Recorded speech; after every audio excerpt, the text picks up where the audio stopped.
Hey guys. Hi David. Garrett, You've had a haircut, Garrett. I think it's not Garrett. I think it's Yeah, somebody no, else. it's Garrett. I just had some facial surgery to look like Carl. I hope I look And you like paid to look like that? You're Oh, looking great. You're looking great. Thank you very much. I guess yeah. I should change the name, not to confuse anybody. Well, that's right. Yeah, I've got to get mine revised. There we Thank go. you.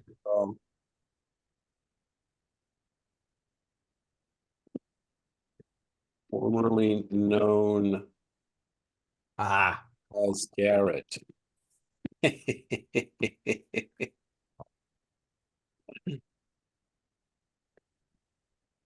Hey guys. Hello. Hi Kyle, the black sheep of the family. You know it.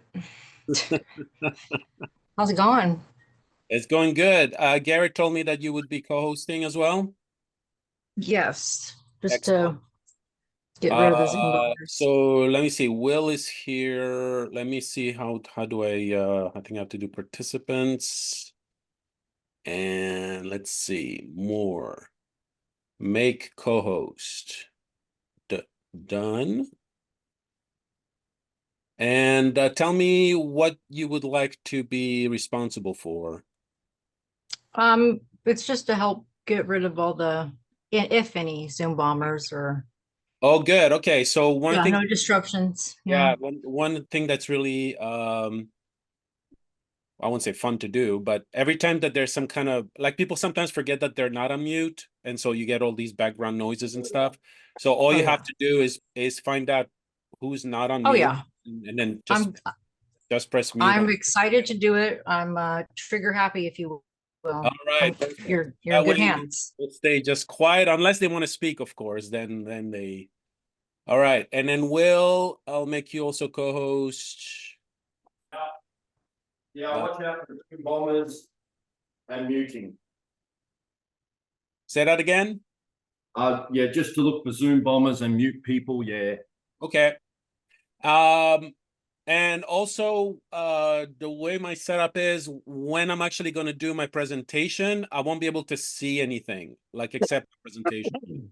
Right. So if there's any if there's any hands up or anything, somebody wants to speak, feel free to jump in because I won't be able to see it. So I might need another fresh pair of eyes. Okay. So are you going to allow questions through the presentation just as needed, or just not? Yeah, I usually do because it's all on Keynote slides, so I never lose my place. But it's going to be kind of a long one today. So and it's such a topic that people could talk forever on it, and so Yeah, I'm worried that if I do a question, then it's just going to keep more and more, and then it's just going to make it longer. So yeah, what I could do is let's keep the questions to the end. And yeah. we Well, can you always come just back. tell them. Just say Yeah. yeah. Yeah. So okay, so it's 3:45. People are just jumping in now. Is anybody here who's a longtime FTI member? I've been doing the meetings for a couple of years, but I'm not Okay. actually. I don't think I'm in the group. But I've Okay. been, yeah. Yeah, me neither. But I was trying to figure out if we have to speak of the group, because I know Garrett usually speaks about the group a little bit, but I'm wondering if I should just kind of like let them know to just check it on themselves. freethinkerinstitute.org. Okay. Yeah, he briefly goes over the the 5 roles and Ah, yes. Okay. I wouldn't worry too much. Okay. yeah, it's cool. It's chill. Where I are you, mean, yeah. Kyle? Hmm. Oh, I'm in San Diego, California. Okay. I have a friend in San Diego. Beautiful weather over there. And oh my gosh, it is amazing today. Yeah. Yeah. How long have you been there? Pretty much my whole life. Moved out, across state, like to Oklahoma, Texas, a couple of times, but always came back. Well, yeah. Mhm. Yeah, Where are you located? I'm in Olympia, Washington. I think David in Oh, Texas. nice. We're kind of almost neighbors. Beautiful out there. Yeah, Olympia. Yeah, you've been?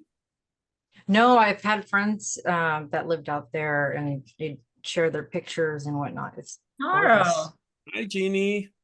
how are you? I haven't seen you in ages. You don't come to Barcelona anymore.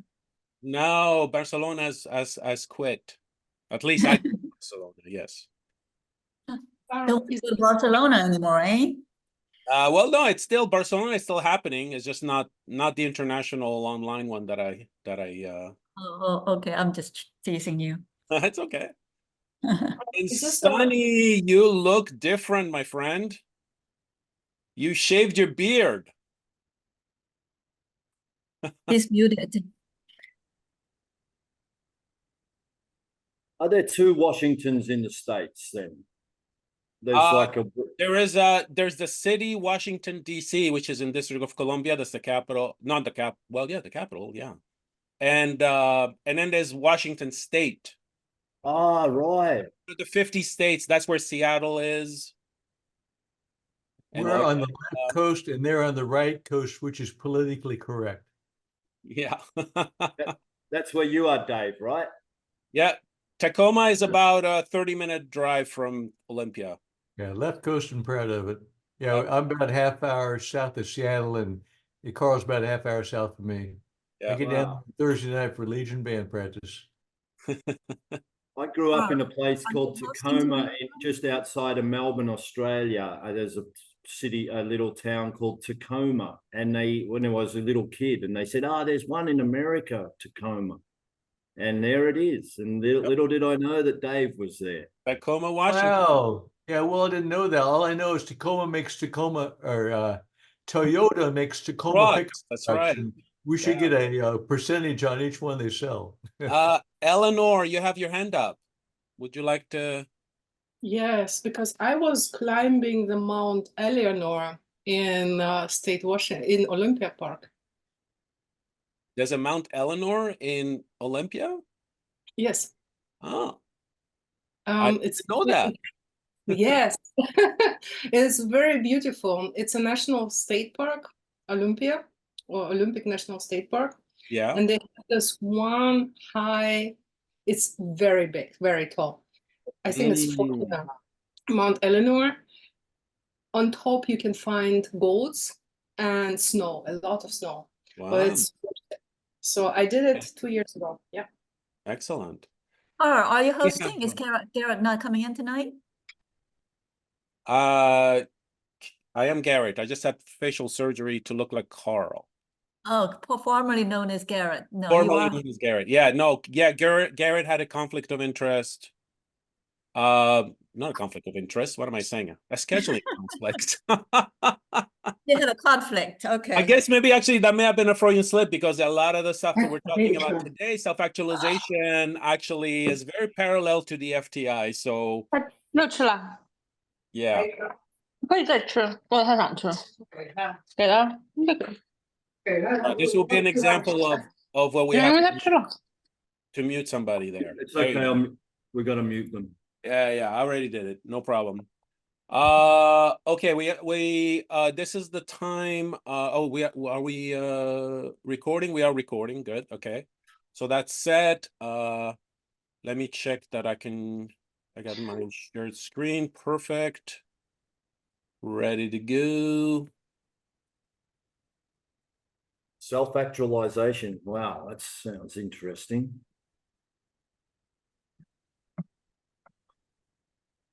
Get out of there though. Oh, here we go.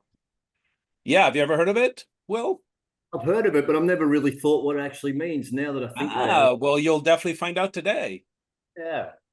Yeah. I'm intrigued. I think it's about climbing your own mountain. So I think got a feeling Eleanor has already done that. Who's already done it? Eleanor climbed her namesake mountain. So I think that's That's self-actualization. Her name is Eleanor, and she climbed Mount Eleanor. Therefore, she actualized as a mountain. She was meant to be a mountain. She reached the pinnacle. All right. Is anybody here for the first time? Oh, Sonny. Yes, I know Sonny. Would you like to introduce yourself? Just say like who you are briefly and where you are from and what attracted you to this topic today, or? Well, I live in Virginia Beach, and I've known Karl for some time, and so when Karl invited, I cannot refuse. So I'm here. Yeah, I told Sonny about it. That's definitely up his alley.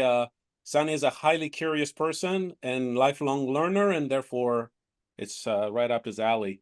Anybody else who's new to the group, never been here before, or would like to introduce themselves? Did you want to say something, Nina? She may be unmuted and not know it. Nope. Yeah. No. Elle, did you kind of raise your hand a little bit, maybe? I'm not new to Meetup. I think I'm in a couple of philosophy groups. I'm not sure that I've been to this one before, to be honest. Okay. Well, welcome to the group.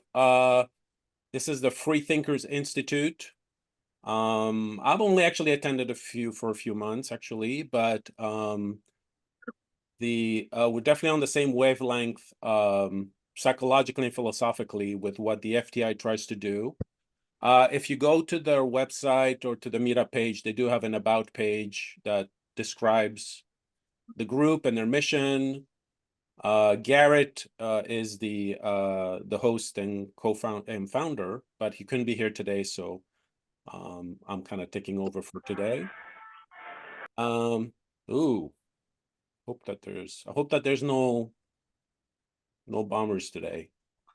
All right. Let's give another 5 minutes for those who are used to coming in at 4. I think he's going to start at 4, so I should at least do that. Anybody else? Actually, if you have any questions, anything that you were looking forward to it, just want to double check if I'm going to be talking about it, feel free to raise your hand and ask. If not, it's a pretty thorough presentation. I love to, if anybody's familiar with Richard Feynman's philosophy of really learning a subject in depth by teaching it, that's his tip. Like if you ever want to learn something really in depth, just teach it to someone. And I've been doing that for a long time, actually teaching professionally, but I found that as a really somebody who loves to learn, I found that teaching something and making you and force you to actually create a presentation actually makes you really absorb the material. So I really love to learn and teach. I don't know why I started talking. What do you teach, Karl? I teach screenwriting and the craft of storytelling. I thought it would be because I bought your book. Right. You're familiar with my books. Yeah. So yeah, I've been a screenwriter and development exec and story consultant and author for the past 20 years.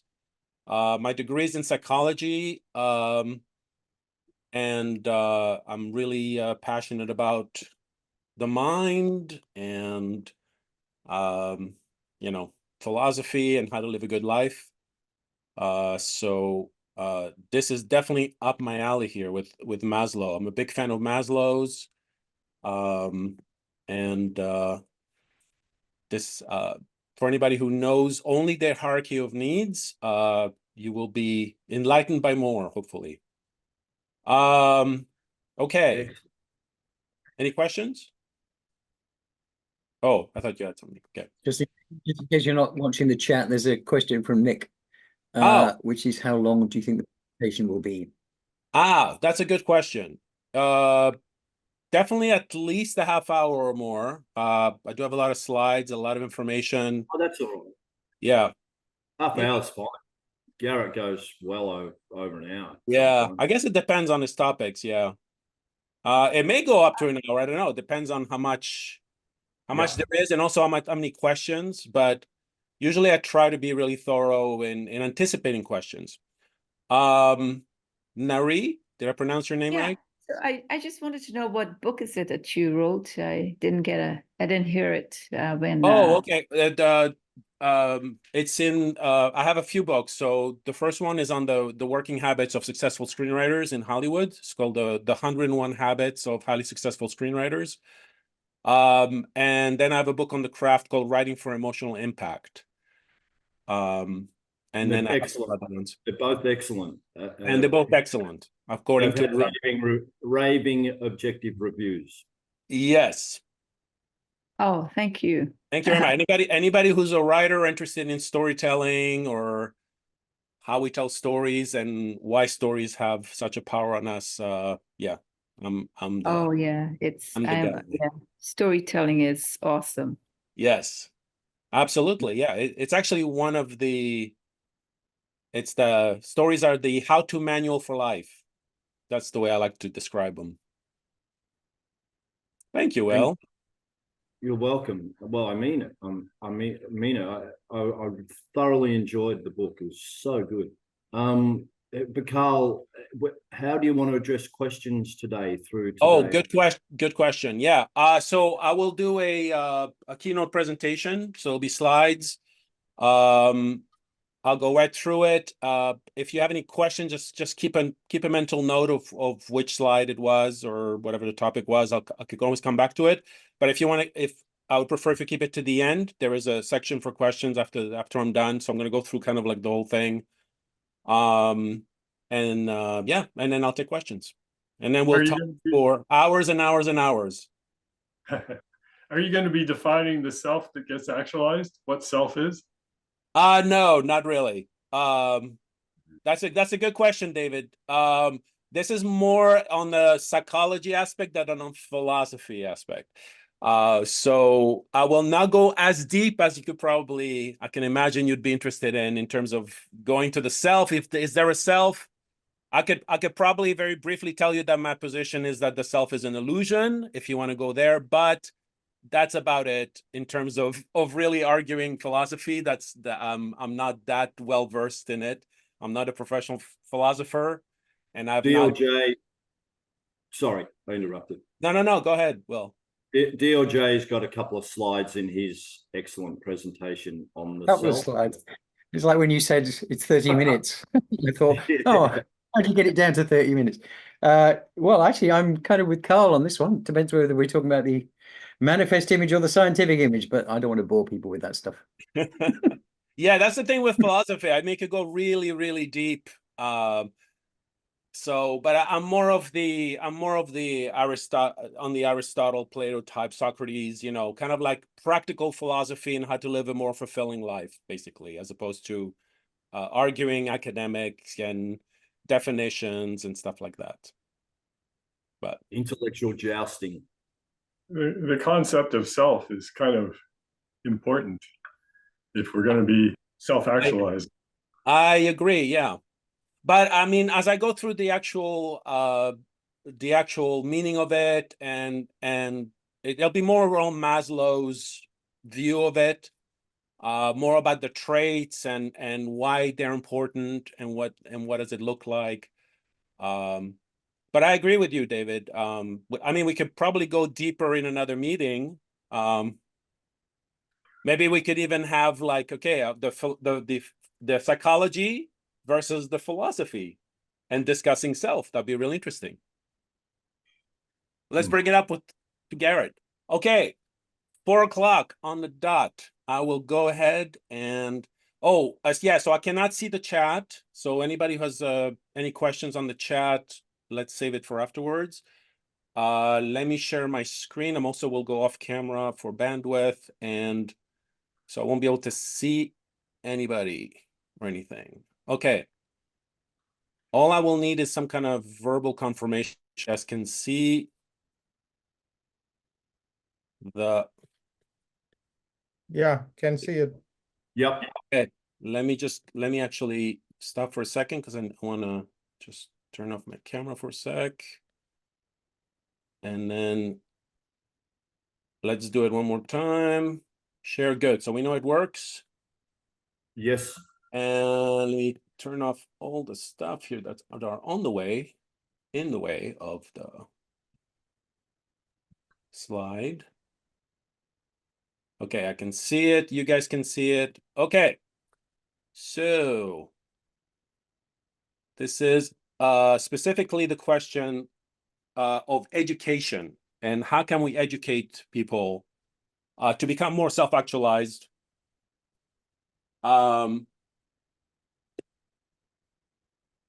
Which my position will be that it will lead to an automatic utopia. And that's kind of the controversial part.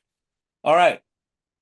So the first thing we need to get out of the way, though, anybody in the room today, are you Team Freud or are you Team Rogers? That'll be Carl Rogers and Sigmund Freud. So Sigmund Freud had a very pessimistic view of humanity. He basically said humans are innately aggressive and driven by unconscious instinct to procreate and destroy and kill. So we're driven by two drives, the sex drive and the aggression drive. Carl Rogers, who was a humanistic psychologist, actually believed that humans are innately good and that it is the cultural factors that cause evil behaviors. He said in a free and nurturing environment, they'll naturally gravitate toward behavior that serves to perpetuate the human race and improve society as a whole. So it's basically, are you pessimistic about humans or are you optimistic about humans? And the reason I say that is because every time I talk about self-actualization with someone, they'll, if they're pessimistic, they will say, oh, but they can never self-actualize. Look at all the wars, look at all the aggression and the killings, and it's been like that forever. That's the way they are, and so that we'll never have a good, utopia, for example. So you're one or the other. If you don't know, you can actually take a test. If you Google that light triad scale test, which will tell you which side you're in and what's your view. So with that out of the way, let me start by starting with a quote by Leo Tolstoy. Everyone wants to change the world, but nobody wants to change themselves. And this is very telling because everybody wants a better life, but I don't know how many people actually focus on becoming a better person. And becoming a better person is what self-actualization is all about. So what is self-actualization? In a nutshell, and according to Maslow, actually according to someone earlier, which I'll show you in a minute, it's the process of fulfilling one's potential and becoming the best version of oneself. This is about becoming the best person that you can be, based on everything that's happened to you and your genes and your environment and et cetera, et cetera. But a lot of people think that Maslow is the one who coined the term, but it's actually some biologist named Kurt Goldstein in 1939 who wrote this book called The Organism. And he said that he introduced the concept of the organism as a whole, which is built on the assumption that every individual, every plant, every animal has only one inborn goal, and that is to actualize itself as it is. He considered that drive or this need present in every single living organism. And Maslow actually took that concept and popularized it when he put it on top of his hierarchy of needs. A couple of quotes by Maslow. It looks as if if there were a single ultimate goal for mankind, a far goal towards which all persons strive. This is called variously by different authors: self-actualization, self-realization, integration, psychological health, individuation, autonomy, creativity, proactivity. But they all agree that this amounts to realizing the potentialities of the person, that is to say, becoming a fully human, everything that person can be. And he's actually known for his very kind of famous quote where he says, musicians must make music, artists must paint, poets must write, if they are to be ultimately at peace with themselves. What human beings can be, they must be. They must be true to their own nature. This need we may call self-actualization. So this is really kind of in a nutshell, it's becoming who you're meant to be. And if you're not following that, or if you don't become that, you will always feel like there's something missing, or like something will be gnawing at you, that you're not the best that you can be. This is very popular in culture. If you notice, like the ads, especially Nike has really kind of like took advantage of this idea, right? So it's like, find your greatness, right? The only limit is you. The whole idea of, awakening the giant within you, right? Or the butterfly inside the chrysalis, right? Or Be All You Can Be by the U.S. Army. Those were very popular, very impactful ads that kind of catered to this feeling that there's something inside you that you can become, right? That you could always be a better version of yourself, become a better person. So this is kind of ingrained in all of us. A lot of information I'll be talking about today is based on this book. So Maslow in Motivation and Personality actually introduced the concept of self-actualization. But I would recommend this book here by Scott Barry Kaufman, very recent. He's considered like the new Maslow, or the modern Maslow, I should say, where he's actually going through all the science and studies and scales. He's a psychologist that actually focuses on self-actualization. So he's actually countering one of the main criticisms that Maslow had, that it was never really proven scientifically. It was more observational. So on the right side here, you have Maslow's famous hierarchy of needs, where self-actualization sits at the top. And then Kaufman has this analogy of a sailboat, but he's got like this new hierarchy, which is divided into security needs and then your growth needs.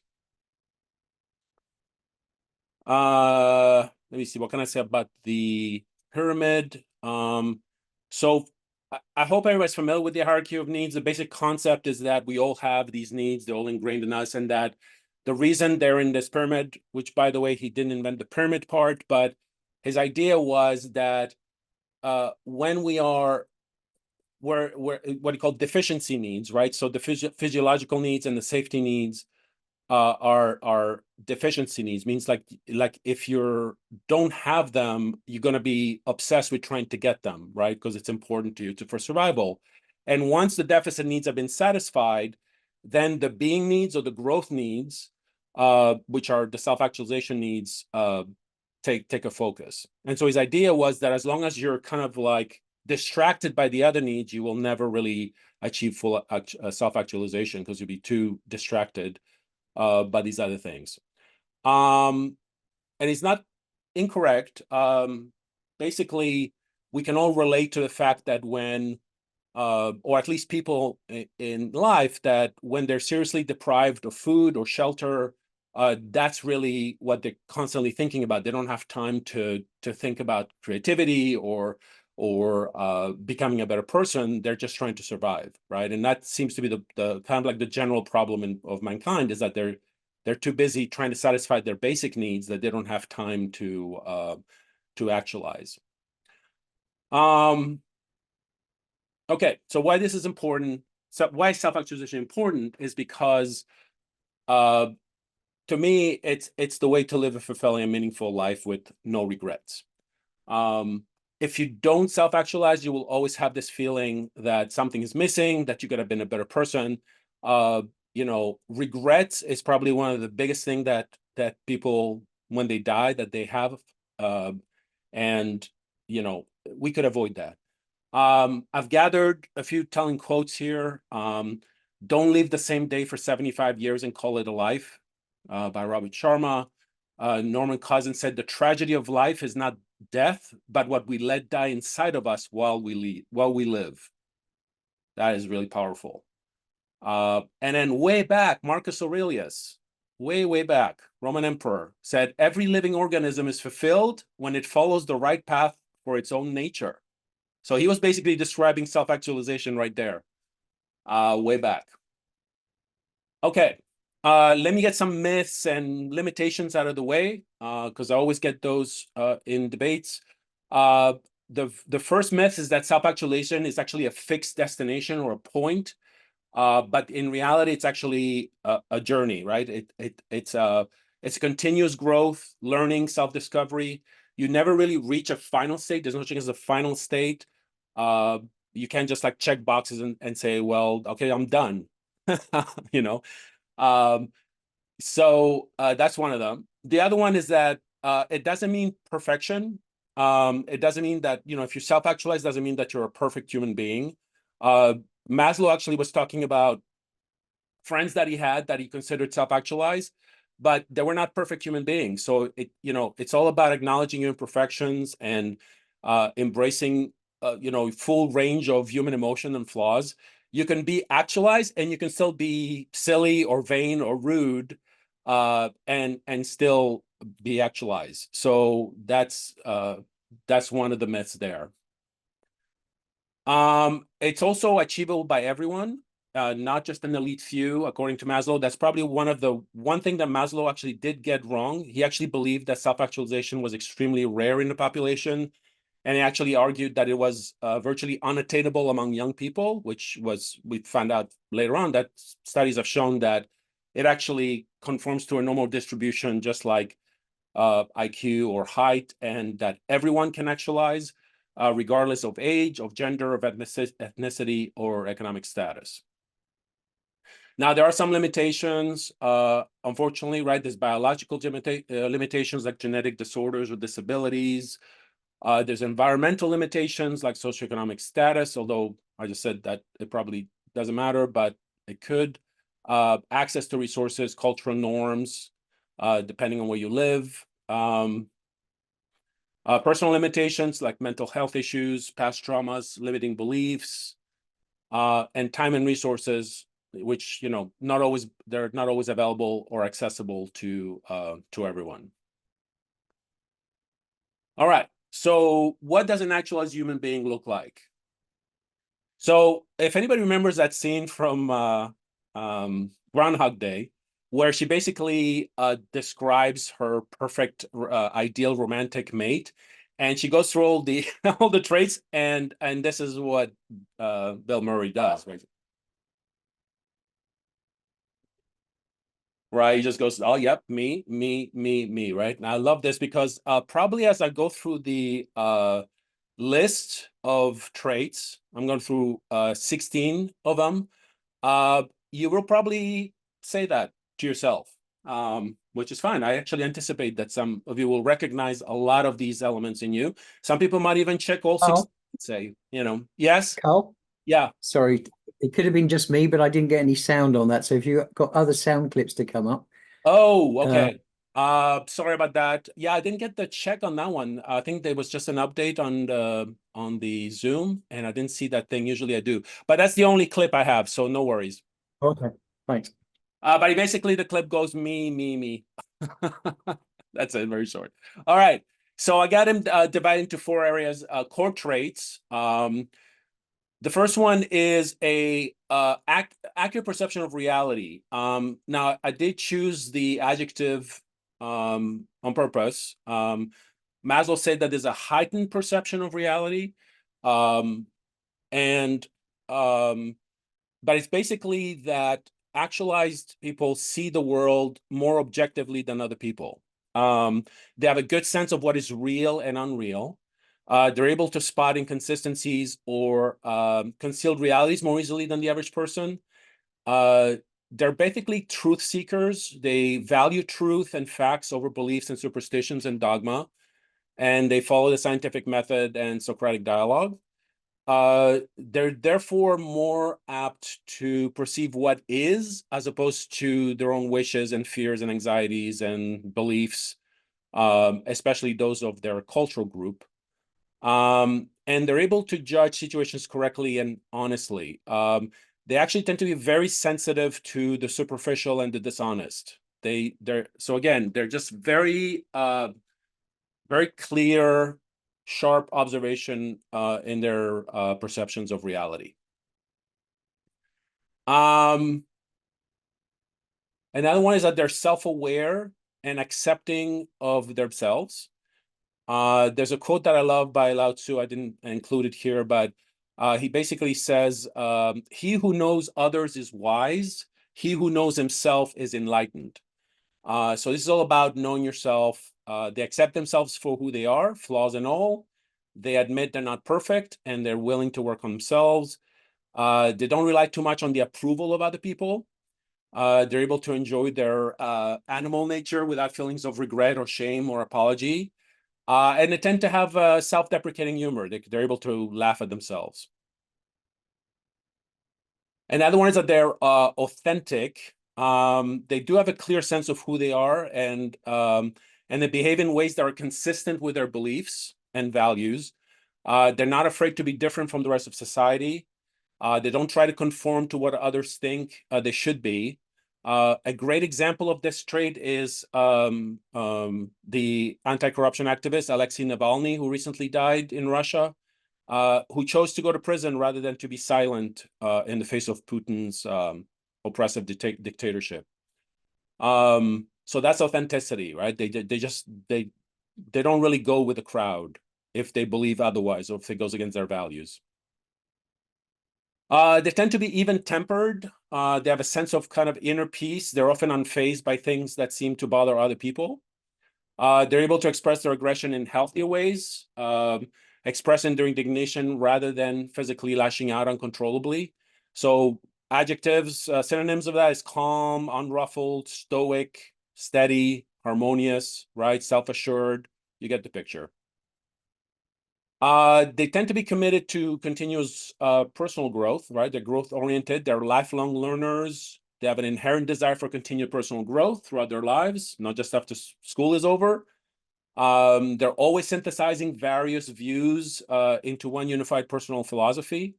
And even after achieving a solid level of self-actualization, they see it as a kind of an ongoing journey rather than a final destination.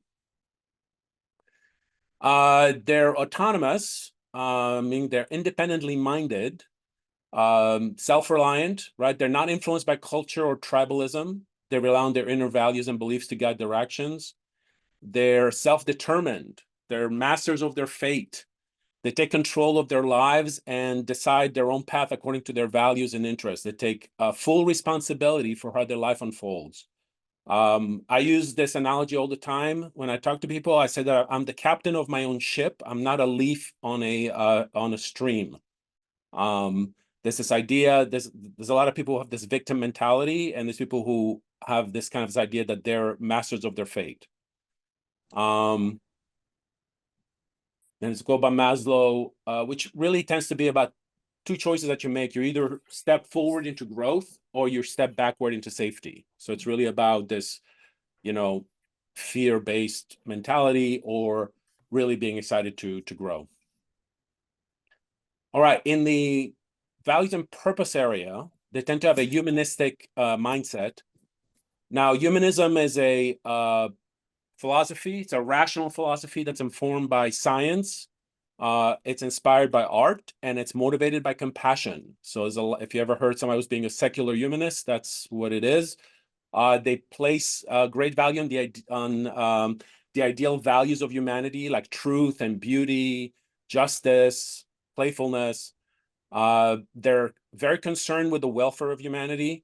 They believe in the goodness of mankind. So they're definitely in the Team Rogers team. They're optimistic about the actualization of human beings.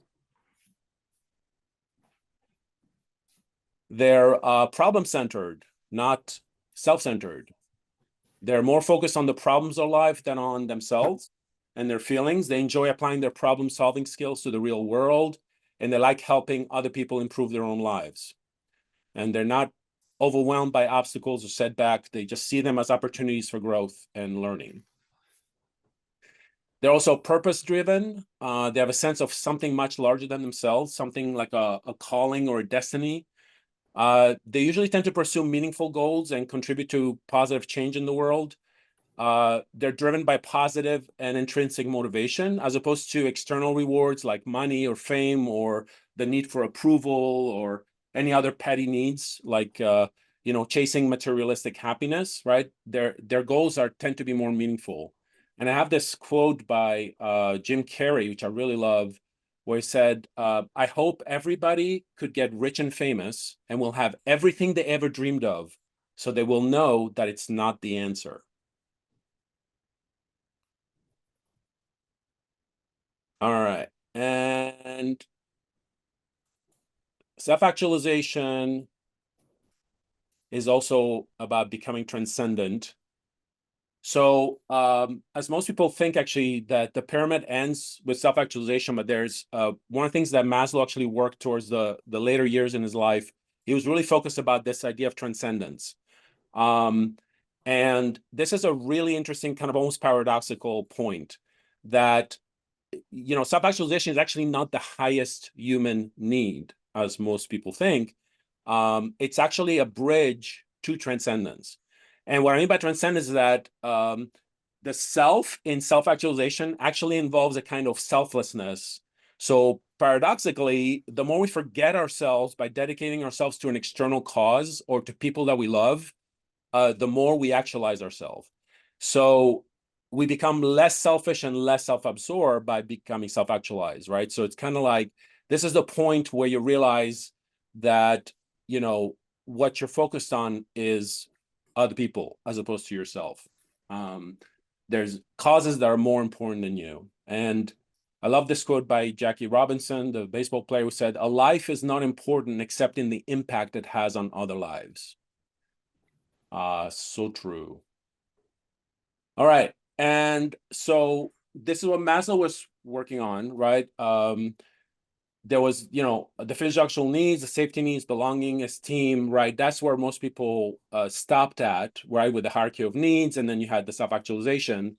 Those were the deficiency needs, right? That if you don't have them in your life, you will focus on trying to get them. But once you get the bottom four, you will almost automatically, because it's innate, start focusing on these growth needs, right? So there's the cognitive needs, aesthetic needs, self-actualization, and then transcendence, what you call growth needs. It's been updated to modern day. If you look at the bottom, the life or death needs, battery power, Wi-Fi, and caffeine, at least for me. All right. Life appreciation. In the experience of life, self-actualized people tend to be open to new experiences. They embrace openness, unconventionality. They're energized by novelty. They're not afraid to try new things, right? New ways of doing things, new ideas. They're very open-minded. They tend to be very appreciative, right? They're full of gratitude for the basic life experiences. They're generally contented with life, right? Not as an end goal, but as a continual process of seeking new experiences. They have this ability to maintain a fresh outlook on life instead of seeing everyday experience as mundane or stale. They have kind of like this childlike innocence of vision, right? So they can, you know, a sunset or a flower will be experienced as intensely time after time as if it was the first time they've ever seen something like that, right? So it's like it never gets stale, basically. So they're very great sense of gratitude for the little things. Frequent peak experiences and flow states. They experience the present moment fully, vividly, selflessly, with full concentration and total absorption. That includes like feeling of awe and ecstasy or profound sense of understanding, right? They usually happen in activities such as art, music, meditation, or a profound connection with others. So like imagine like you're, you know, when you're standing on top of a mountain peak or, you know, like majestic landscape, or when you look at a starry sky, right? And you see the universe unfold before your eyes, right? These moments that just take your breath away and just make you, you know, connected to the grandeur of life. Artists, musicians, writers, athletes, they describe these peak experiences, right? It's kind of like what people know as flow state, right? Where you completely lose track of time, of self. Just to give you a personal example, you know, a couple of days ago, as I was trying to put the slides together, I had a cold and I wasn't really, my brain didn't seem to be working, and I was kind of like a little, you know, miserable and panicking a little bit that I won't be get this in time. And then you know, a couple of days ago, I was like, suddenly I was in flow, and I was like the entire day, just like I was so connected to all the slides and the information and putting it together, and felt like really, you know, like hours went by, like 16 hours went by and felt like 5 minutes. So that's the experience of flow that I'm talking about. It's where you feel like really, really connected to what you love to do.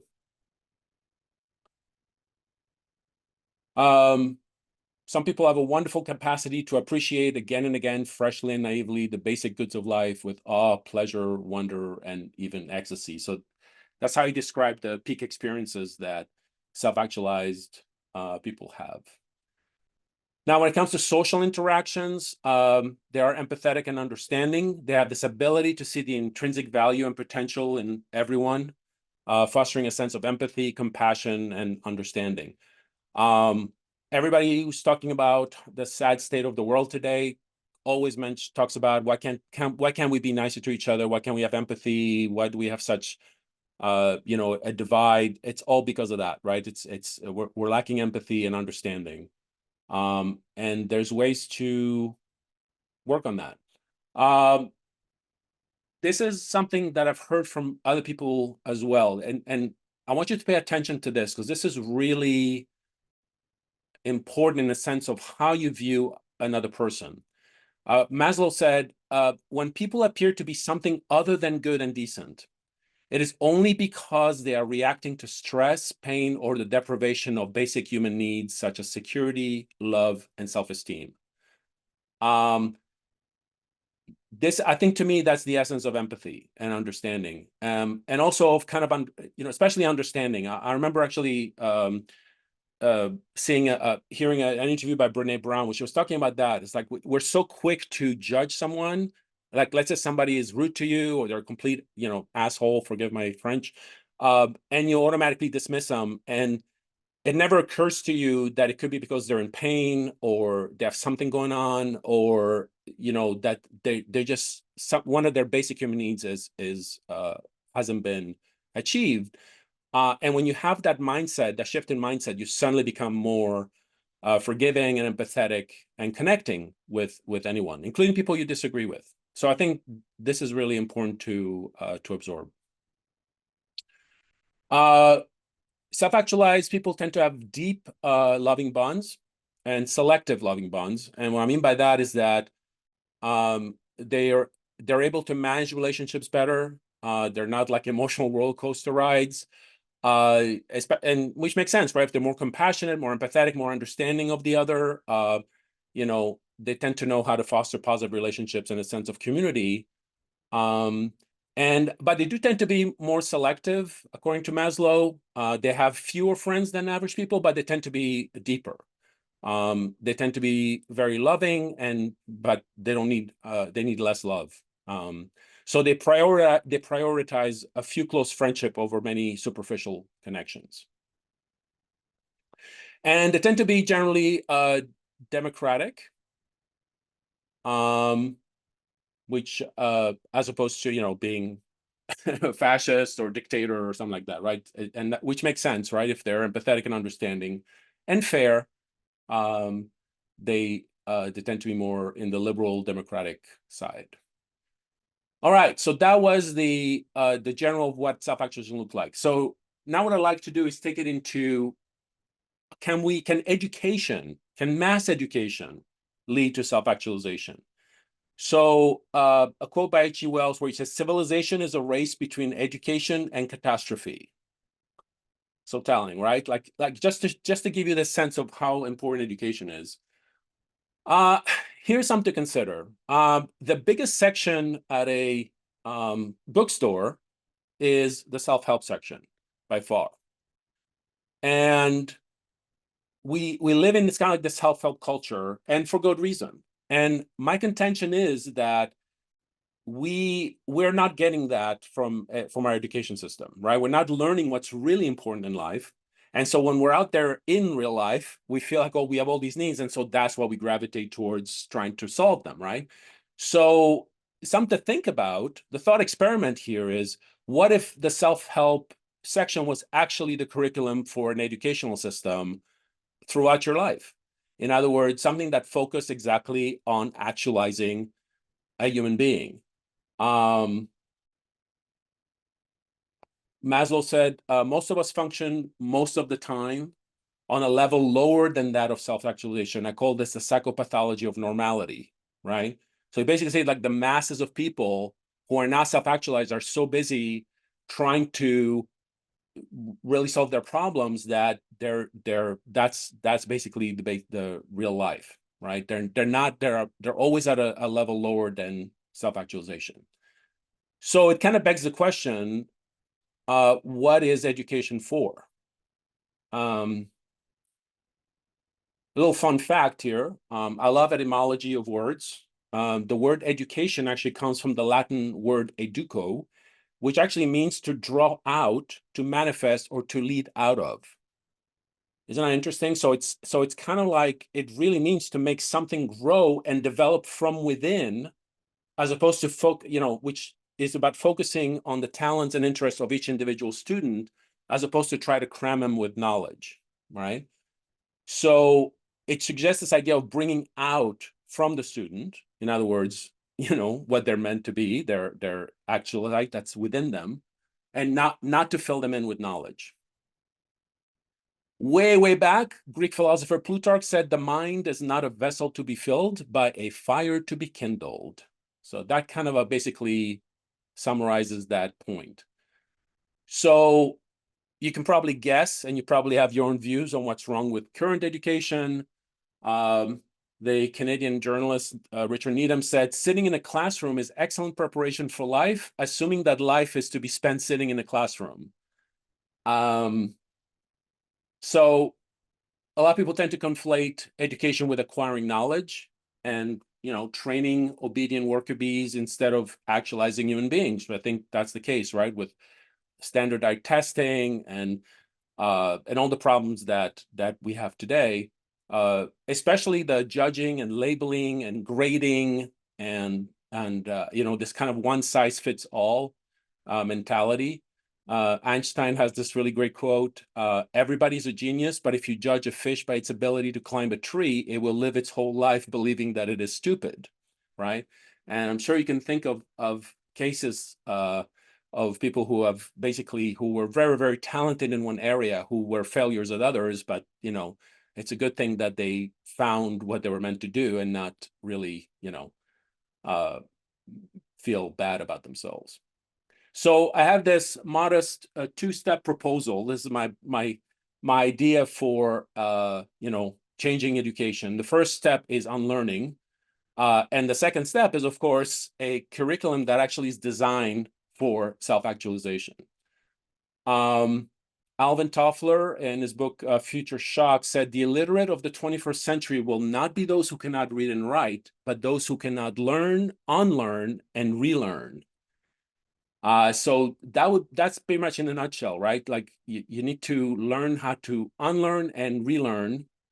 And so what do I mean by unlearning? I mean, especially for adults, it's important to transcend any biases and cultural conditioning that we've had all our life. I'm sure everybody has the experience of arguing with someone where you realize that you'll never change their mind because of all the biases that they have. That is just, they cannot open their minds. So it's kind of like this idea of like shedding of the mud that society has put on you for years. And Isaac Asimov actually said something similar. We said, your assumptions are your windows on the world. Scrub them off every once in a while, or the light won't come in, right? Pretty good metaphor there. So this unlearning process I'm talking about is about basically taking the mud off you so that then you can learn the good stuff. So I do have kind of like a potential curriculum for every of the traits, and it is going to take forever. So what I propose that you do, if you want to take screenshots, this is going to be recorded, so you'll be able to see it again. But if you want to take screenshots, what I did is actually took each of the traits that I went through and kind of like imagined a class that would actually focus on that particular trait. So, for example, for perception of reality, you could take classes in critical thinking. I'll just go down the thing like mindfulness, emotional intelligence. Imagine if you were taking class, expressive arts, personal narrative, stress management, growth mindset, project-based learning, independent study. Now, all these and the activities are readily available. So it is available. It's just a matter that people don't focus on them, especially in a specific educational system. Of humanistic mindset, global studies and social justice, career exploration, life planning, design thinking. By the way, this reminds me too, I was going to talk about the most popular classes at big name universities like Stanford, Harvard, Yale are, so at Stanford, the most popular class is life design, designing your life. At Harvard, it's like a happiness course. At Yale as well, there's a happiness course that teaches you how to be happy in life. So stuff like that, right? I'm like, people really know, you could tell that there's a yearning for that kind of education that, most of the time we don't focus on. Embrace the unknown, art of immersion, et cetera, et cetera. So all these are kind of classes. So I want you to imagine a curriculum from early on, kindergarten, all the way through adult, right? Don't separate university, K through 12, all that stuff. It's kind of like one long, lifelong, where you could basically, every class is specifically designed for a self-actualization trait. Now, guess what? The ideal, like I said, ideal education models already exist, by the way. So when you think about online learning, for example, YouTube, TED Talks, Coursera, etc., the idea that anybody who has a specific interest can actually find and learn something that they're interested in. Specifically, there's the whole Montessori schools, Waldorf, Sudbury schools, right, which focus actually on the individual student's interests as opposed to a one-size-fits-all curriculum. Experiential learning, they cover, mind, body, and spirit. There's this really interesting school that was actually founded in Paris called École 42. It's actually for computer designers, software engineers. Completely new model.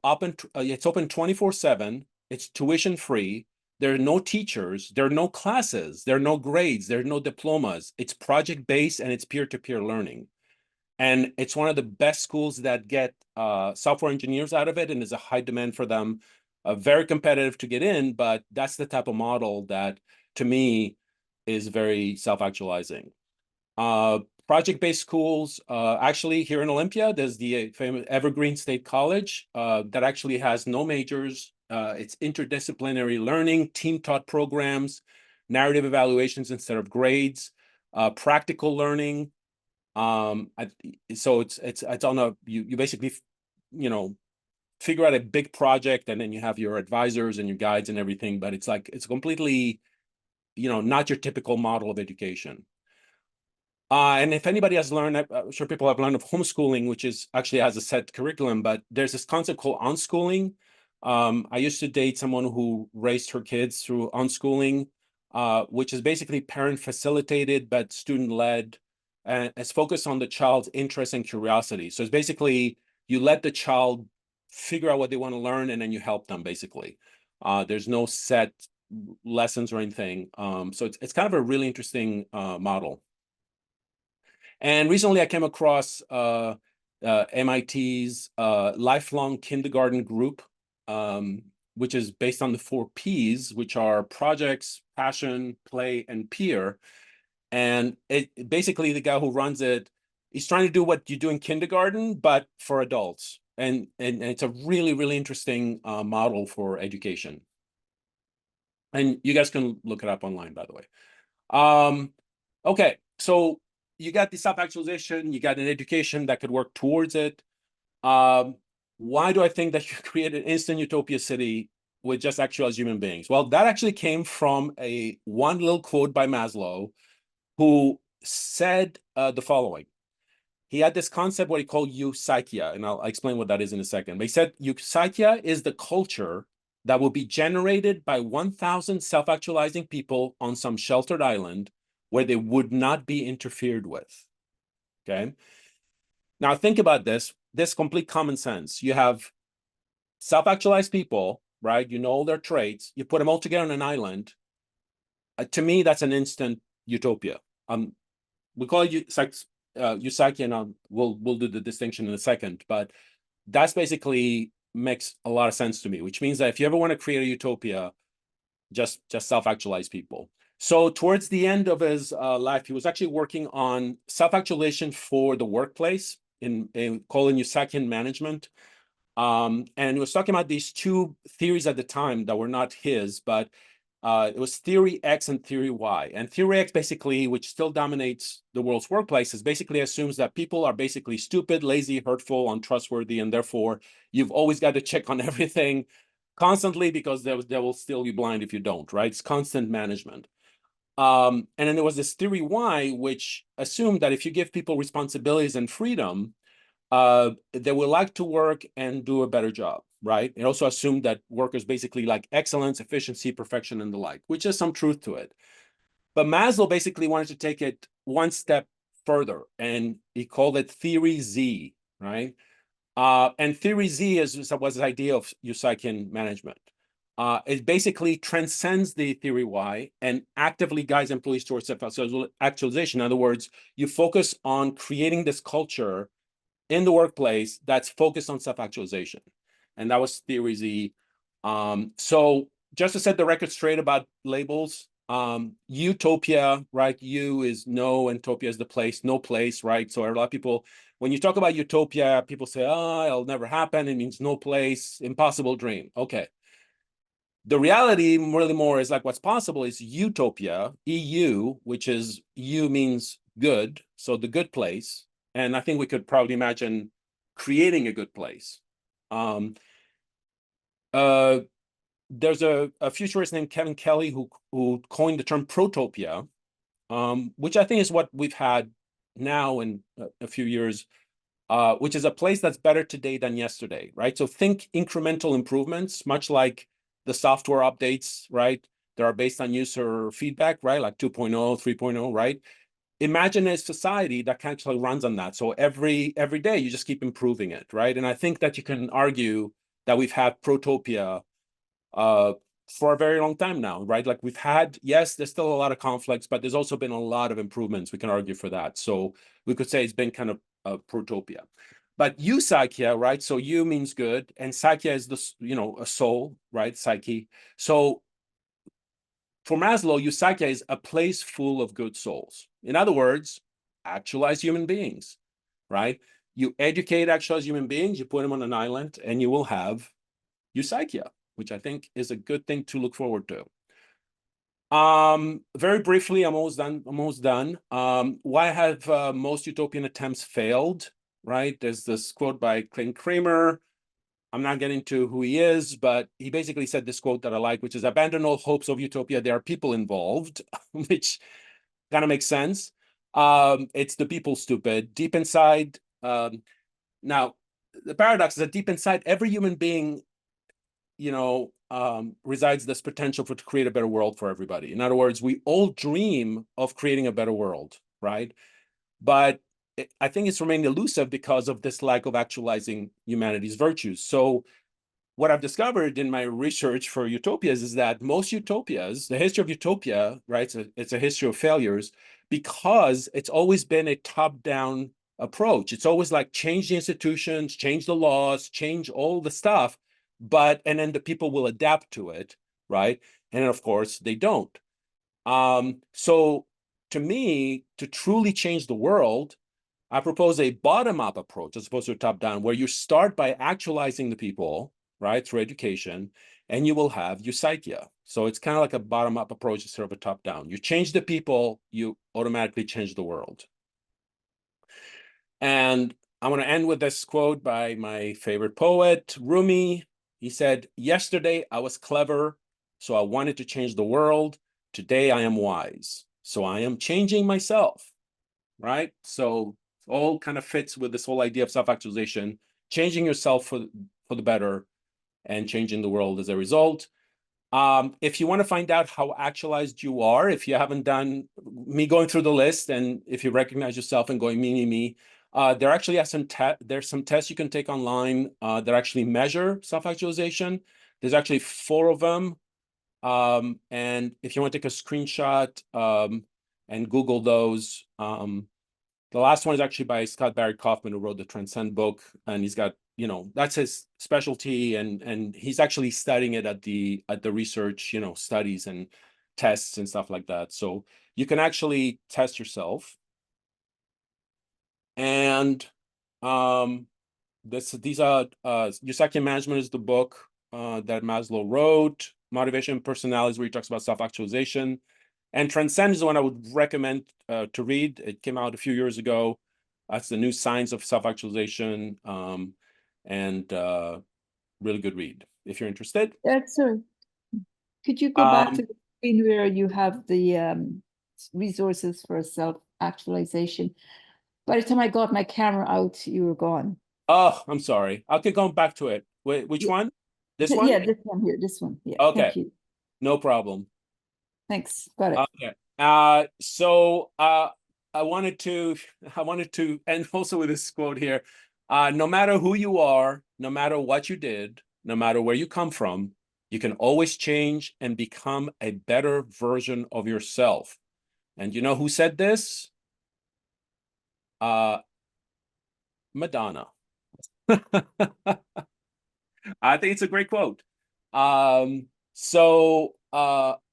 to become a better version of yourself, but I think I love this one much better.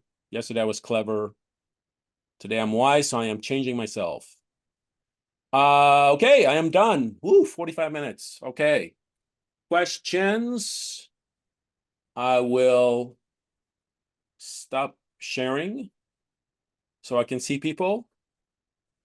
I will put my camera back on so you guys can see me. Thank you, Will. I appreciate the clapping. I hope this was enlightening. We have about an hour and 15 minutes. I hope that you guys have questions or thoughts or disagreements or whatever. I got Dave and then Elle, and then of course a lot of chat. So I will try to go through the chat, or while I answer the questions, somebody doesn't mind going through the chat, Will or Kyle, and then sure, the question, so I don't have to go through it. Dave, go ahead. Thank you, my brother down the I-5 corridor from me. Very insightful, and I love some of those quotations. Those were very nice. Thank you. My parents were school teachers, and I was a instructor in a technical training center for the phone company for a couple of years. So I've always had an interest in education. And to me, we're stuck in this lecture style, 25 or 30 students, and they're all individuals. And we don't have time to do 25 or 30 individual things. We're also stuck in this 180-day education thing because I have to go and help Dad with the farm in the summertime, which is crazy. And we're stuck for 6-hour days. And our competitors are doing at least 8 and 10-hour days. But it's always in the school board, well, it was good enough for me when I was growing up, so it's good enough for them. Yeah. What they charge for textbooks is a ripoff. We could take that money and buy either a laptop or a tablet for every kid. Yeah. Everything can be self-paced. And I think I remember from my instruction as a trainer that there are like 7 different learning styles. And everything could be based on video games. And I mean, my eyes are really open because of COVID. I know in these last 3 or 4 years, I've learned just as much as I did in college or probably all the way through the school system. Absolutely. Because it's out there and you take a dib here and a dib there. Yeah. And it's amazing what you can learn. But to me, a big problem is we're stuck in the star system. Oh, you're a man? Well, how come you're not Elon Musk? Oh, you're a woman? How come you're not Taylor Swift? And I'm just normal. I'm this, that, and the other. But yeah, so but this when I saw Maslow's pyramid when I was taking psychology a few years ago, that explains so much. But like I was saying though, I will counsel younger people. It's like a interest inventory and a ability inventory. It may not be the right term, but try to figure out where you ought to be going. Because the thing is, we're all this cutout paper doll things. We're all exactly the same. No, we're not. We're individuals. We have gifts, and sometimes it takes some learning. But that's a self-awareness that's part of the traits, right? To be self-aware. You got to go Yeah, deep inside and and find out that's what the your thing, value because is. we're so tempted to fix everybody else. And if you start with a guy in the mirror in the morning, that's a good place to start. But anyway, Yeah. very good. Great time. Thank you. Good point. Thank you, Dave. Elle, do you have a comment or a question? Yes, I basically had a question. I didn't get all that. There was a two-step process that you went over very briefly. Yeah. And I got the first part was unlearning. Unlearning, yeah. And you went The over second that. one And was what basically the curriculum. So Just- basically my idea, right? So imagine the self-help section of a bookstore, right? That focuses on specific things that are really important in life to figure out, right? As opposed to classes in algebra or whatever. So if you take the traits of self-actualization and figure out the classes that will basically get you there, those would be the self-actualization curriculum. But and the unlearning is especially for adults, because if you want to populate a utopia, let's say, right, and if you have people who are still they have all these beliefs and biases and things that, like Asimov talked as the mud, right? It's the mud that you have, and you need to wash it off basically if you want to be open-minded enough to learn what's really important. So the unlearning part is really important. right. The unlearning is the getting rid of the bias, scrubbing off the biases. And the right, second and correcting part you false said beliefs. Yeah. The second part is the relearning. The relearning, that's very specific to self-actualization. Yeah. Okay, gotcha. All right, thank you. You're welcome. David Starks, you're next. Thank you. Yeah, just a kind of question on where to take this. So, education systems in the large are organized in societies, and that's sort of civil societies, governments, and nations, and they tend to support things that they see as self-conserving as systems, things that'll preserve them and work for their general interest. So how do you see something like this, which doesn't directly appeal to any government or any particular community that's already a politic, Yeah. to, other than saying this is a conceptual possibility? Thanks. Right. That's a really good question, Dave. And that's really kind of like what I spend a lot of time thinking practically as to the next step kind of thing. We kind of know kind of what to do, but I agree with you. There's a lot of obstacles on the way. I mean, can you imagine completely overhauling the educational system?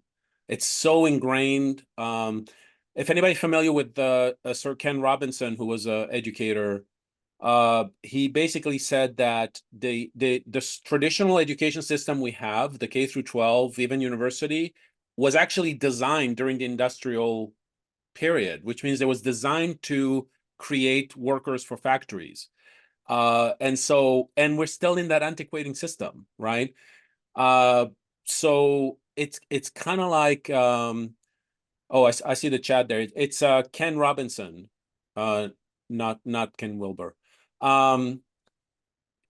It's going to be very difficult. I really don't see it. A lot of people say, well, if you want to, all these ideas are great, but if you want to change them, they're going to come from a bloody revolution, which I disagree. If anybody follows Yuval Harari, he always likes to mention feminism as an example of things that have changed people's minds radically without shedding blood. Like women didn't go and start killing people or taking out your rivals. So it doesn't have to be that way, but it's going to be difficult. And I agree, it's possible that, we will never see a utopia, but, we are idealists and people keep still dreaming. It's within us, right? Like this idea of self-actualization, of becoming a better person. All these traits that I gave you, these are things that everybody thinks about or aspires to when they think about them, of course. Maslow's contention was that we don't think about them because we're too busy with the lower needs, which makes sense. So, you got to satisfy those needs first, and then, you know, start thinking about it. But like I said, there are examples of these models. I mean, Montessori and Maslow were very similar in ideal, and there's a lot of Montessori schools, Sudbury schools, Waldorf schools, all these private schools. Unfortunately, they tend to be private, right? So only the people who can afford them, that's the problem. But That's right. And you know, homeschooling on the same model. Yes, these things exist in a sort of very detached way, not in a way that can build on each other. Yeah. So I really don't know, to answer the question, I really don't know how someone, I mean, I've always envisioned like it would take a politician to really put that on their platform. But my guess with the way the world is that they would be taken out. You know what I mean? Like, that's the sad state of the world. But, you know, for now, it remains the field of science fiction for now. But that's all I can say. Yeah. Thank you. Yeah. Kyle. I just wanted to say I really appreciate your presentation today. The group actually just kept it to side commentary, and no actual questions were directed towards you in the chat. And I have had personal experience with the Waldorf system. I thought it was groundbreaking. However, anyone that I've spoken to about my daughter attending that type of school, it was just looked at as hippy dippy, too much wheelie wheelie, and yeah, you know, as though it was the bad thing. So I get it. The amount of deprogramming that would need to go into today's society, it's just, yeah, it's a lot. Absolutely. But that's it. Yeah, that's the unlearning part, right? I mean, you know, the first one, like if you're an idealist and optimist like me, and you talk about these things, and then you have people who are more pessimistic, and they just argue back. These are all their thoughts that they've grew up with, their biases and beliefs that, you know, they just cannot break. So DLJ, you're up. Hello. Yeah. You hear me okay? Yep. Excellent. Yeah, I've got one musing and one disagreement. But first of all, that was an excellent presentation. Thank you. Well structured. And Garrett, if you're watching, for Garrett, if he's watching, much better than yours, mate. So I was curious, right, because I've lived in Asia for a long time, and I don't see self-help as being the main section. So I went a quick Googling, and I found this from I don't know how authoritative it is because it was only quick. But it says top 5 selling categories based on Amazon.com last year. Number 1, memories and biographies. Second, self-help. Third, religion and spirituality, and then health, fitness, and dieting, which I guess is a sort of self-help related thing. You put those two together, it might work. Ebooks, it says top of the list is religion and spirituality, biographies and memoirs. Second, business and money. I guess that's self-help in a way. And fourth, self-help. And then next bit was interesting. It said subcategories in terms of billions of dollars. Romance and erotica is actually the top one. So don't know what to make of that. But I think that maybe the US is very self-help. It was definitely, I was using the US, and I was also that's where I was going with this. I was actually thinking about the size of it when you go to a bookstore. I get it, but then I kind of compare that to Southeast Asia, for example. So I'm wondering whether this is something to do with the individualistic / commercial kind of society that you guys have created for yourselves over there, compared to, say, Southeast Asia, which is much more provider orientated or community orientated. Could have something to do with that. I was wondering. Well, I will respond to the one. It seems like you mentioned a lot of religious spiritual books, right? I would argue that is self-actualization, except that they're putting it within the spirit realm of it. Yeah. So in Malaysia, for example, the Quran section is kind of huge. So, right. Yeah. So the other one I had was a disagreement with a fundamental premise about becoming the best version of yourself. Sorry, Madonna, I disagree. For me, so sample size of 1, admittedly, but it's about not becoming the worst version of yourself. So there's got to be a flip side of this in terms of the self. What I don't know how to say it, but what is the reverse version of self-actualization? In other words, resisting the temptation to be on the Freud side. Well, I guess which if could you be, are, yes, yeah, I mean, if you are on Team Freud, right? If you believe that we have this innate thing, then of course you would then think, I'm going to try to avoid that. It'll be a constant battle not to get to the quote the baser instincts that we have, right? But on the other side, there's the other about the fact that this actualization is that this idea of our best self is within us, and we just have to focus on it to release it. There's the analogy of the rose, right? The rose is like ensconced in, you know, the petals, but then you open the petals and you see its beauty, kind of like that. Now, if your so argument how is much of that is we are bad, we are terrible, and going to the best version of yourself, like somebody argued, well, what if you're the Marquis de Sade or something, right? Like you get, yes, your best self is this, you know, terrible sadist, but is that what we being should the all best see? Yeah, so okay, so my conclusion, I sort of can't help thinking this seems like a bit of a first world, not first world problem, but a first world aspiration. Because, well, you said it yourself, in terms of if you're spending all your time trying to find out where your next meal is coming from, you don't get an opportunity with this. So yeah. So the fact that you guys have achieved that, well, good on you, I suppose. Thank you. Yeah. Oh, you're welcome, DJ. Yeah. Yeah, I will say that it is kind of innate. And I think all of us kind of experience it once we do have those needs met, right? Like once you have food and shelter and clothes and love and respect or esteem, there's this point where you go, okay, what now? And Maslow's contention was once you have those deficiency needs met, then it's a natural drive to trying to grow and become, there's that feeling that there's more to you. And which explains, by the way, all those instances of like famous people who have everything and yet they kill themselves, kind of thing, right? They're depressed, which you go, gee, they had everything, like why would they miserable, kind of thing. I think Maslow contends that if they don't really follow on their actualization, they're going to feel like something is gnawing at them, or there's this general dissatisfaction with life. Neri or Nari? Yeah, I feel just a comment what you just said about rich people killing themselves.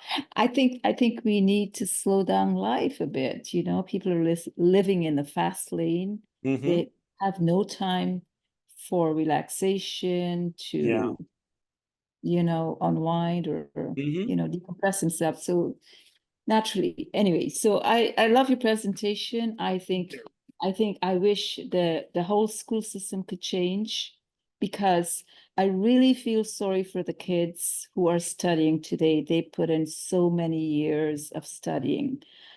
What for? In the end, they still have to learn a certain job. I give an example about the medical system. The pharmaceutical companies are really putting a lot of money into it. They're teaching our doctors to dispense drugs. And I say good for the parents who can afford to send their kids to Montessori and the private schools.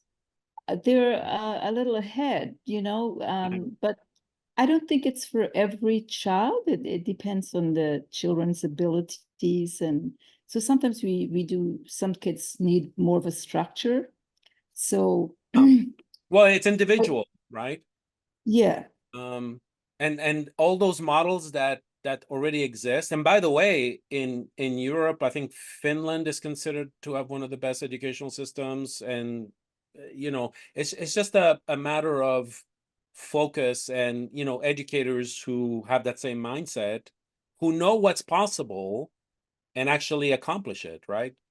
I think what you're talking about, Neri, and all this, you know, about the educational system today and medical system and any kind of similar, any institution, unfortunately, we're in this world where money drives everything, right? So it's all financial, you know, and kind of like the thing that obsesses me right now, since everything seems to be about money as opposed to people and, living, loving and empathetic with each other and avoiding conflicts. And it always counters that, right? That, that I'm kind of wondering, whether a society can actually live without money. Like, what if money never existed? What if this idea of money and value never is not even, something to think about? And I'm wondering if that's possible. So that's kind of the stuff that I'm obsessed about these days, whether it is possible. Yeah, we definitely need something to motivate people, and it this focuses on money Yeah. to So imagine, like, everything we talk about says, oh, what if we had more money to send kids to school? Or what if doctors were trying to treat disease as opposed to, get paid by big pharma or whatever, like all the stuff that we talk about. It's a very, corrupt, and I mean, a lot of the problems is really money related, that if somehow we could, get over it. But yeah. Thanks. Joshua?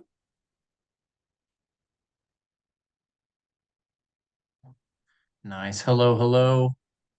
Hi there. Good evening. Good day to everybody. Okay. So actually, I really resonated with this entire presentation. Thank you. I really loved when you put up the areas of self-actualization, like the key traits and the kinds of education that could go into those to help further people in those various disciplines. So I actually have done a self-realization project in my college program. I went to school for peace and global conflict studies. Wow. In Northern California. Yeah. Like 10 years, a while ago. But it was really groundbreaking for me, because we were able to look at how the brain works in the nervous system, and how easily it can be hijacked by the kinds of influences that are in the world around us. Right. And anyway, I wanted to add in here that in terms of creating like fostering more of like an inclusive society where, like, I know this there's kinds of hot buzzwords that are used in corporate stuff, equity, inclusion, things like that, like diversity. It all sounds, yeah. What about the intergenerational gaps? What about grandparents that are being put in all these homes, like their families don't have time for them because they're too busy with a mortgage, or they're tired all the time because environmental toxicity and media toxicity, all these things. Yeah. This is all about mindset. I mean, because I know there are cultures where the elderly is considered is revered, right? So it's kind of like you learn, which to me makes common sense, right? You learn from those who've had experiences. They could teach you a lot more than trying to ship them off to it's all about, you're right, it's all about money and the fact that we're so busy working with enough time to take care of them, and also the fact that they get to a point because of everything else in society about our diet and all that stuff that gets them to this point where they're like sicker than they could be. So there's a lot of confounding factors that all these could be solvable, basically. At least that's my view of it. I thought when you said generational, I thought you were going to mention the difference in age between kids, like like a kindergarten and a senior in high school and stuff. Because I know, like the Sudbury schools, for example, they don't have classes by age. They're all together, which I think is a really interesting concept. You can learn from everybody. Yeah, definitely. Yeah. Cool. I appreciate that. Thank you. Yeah, no problem.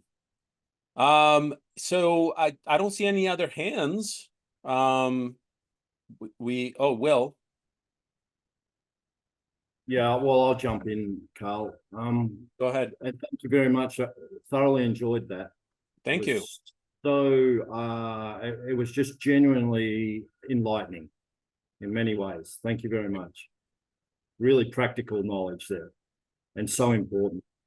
Yeah, I'm very passionate about this stuff, and I think there's so much that's possible, you know, and we're just kind of, unfortunately, we just go with our everyday life, you know.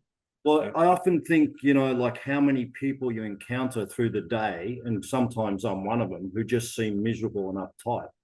And it's since you know, from a young age, I wondered why it has to be like this. Why people just seem to have a lack of meaning in their life. And they often turn to religion, but religion's not really fulfilling, especially now. More and more people aren't getting their bang for the buck out of religion. And then we're back to the capitalist model, trying to find meaning in capitalist values. And that's really shallow as well, because we're just on that. Anyway, I don't want to go on and on with a rant. But I love that thing of trying to just find your natural aptitude, even, you know, because I've heard it said before that the education system is like a sausage maker, and you go in one end, you get feed all the people in, all the brains go in, all the talents, and they all get condensed into that tube, and then they come out the other end, hopefully to be fed back into the system, either academically or as a worker. And so much gets lost in the process. You know, but ideally they would have, you know, like in this utopia, which is interesting that utopia is what Greek for no place. And another Greek word is ecstasy, which is eka, no, and stasi, self, no self. Well, self, yeah, that's the idea of flow, right? When you lose yourself, no self, that's no place. the peak experiences that Maslow talked about. The peak experiences, like self-actualized people tend to have more peak experiences, which is basically flow, right? Like you lose yourself in flow, you lose track of time, lose track of yourself. You're completely at one with whatever you're focused on. It's a really great feeling. If anybody, yeah, but it's hard. Like if you're stuck in the supermarket stacking shelves, you know, and you're working with dicks, surrounded by annoying people. I want to find my flow, man. Good luck with that. But you can still well, you can always find it. You know, all those classes that I mentioned for each of the traits, those actually exist. You know, I didn't make them up. You know, all this stuff exists. You can actually focus on that. It's just that it's not available in regular schools. That's the problem. Right? I mean, imagine if you started from like preschool all the way, and it doesn't end when you graduate from college. It's life. Absolutely. Right? There's no destination. You're constantly becoming a better person throughout your life. That's the idea, you know. And I'll just close now. I've gone over time, sorry. But I'm also interested, kind of relative, in being yourself and what it means to be yourself. Right. You know, a lot of these self-help books say, oh, just be yourself. Well, you might be yourself and you're the most annoying person ever invented as well. You know, so but you can always become a better version of that. You can become a better version. Yeah. We live in a society. Know, if you're self-aware and you know you're annoying, you could learn to become less annoying. Right? So that's what I mean. Like you can always grow. Exactly. Yeah. Because and by the actualization, it's really an idea that whatever, everybody's different, right? But everybody has a certain level of intelligence, certain level of genes, you know, their parents, their grandparents. You are the product of so many factors that have made you uniquely you, right? And that uniquely you is what like Maslow's self, you know, try to find that and take advantage of your strengths to, you know, give to the world. Like there's a famous quote by Picasso who said the you know, the meaning of life is to find your gift and then to give it away to others. Excellent. Yeah, that's a good meaning of life. Thanks again. Yeah, no problem, Will. Sonny. Yes, Karl, this was amazing. I really enjoyed it thoroughly, and I need to go back and listen to it. You know, your 16 plus hours of effort, it's just amazing. So thank you so much. Thank you. You're welcome. Thank you. Very, very, very rewarding.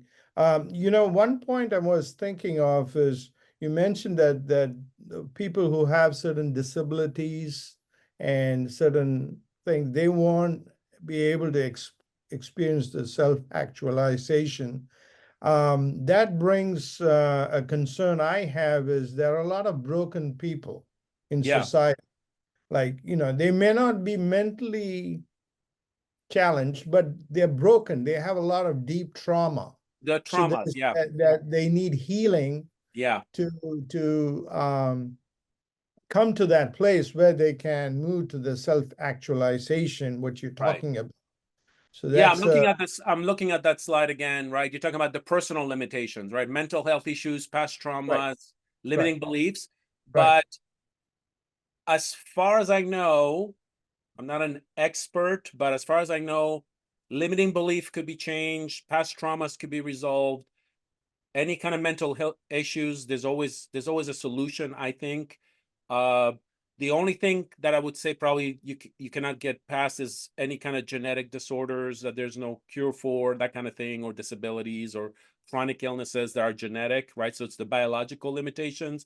Or somebody always talks about, you know, somebody who has, well, you know, Garrett in a previous meeting talked about this guy, Nick, who has no legs and no arms. He's like a stump, basically, but he's like the most, you know, optimistic, funny, you know, motivational speaker kind of thing, right? To show you what's possible despite limitations.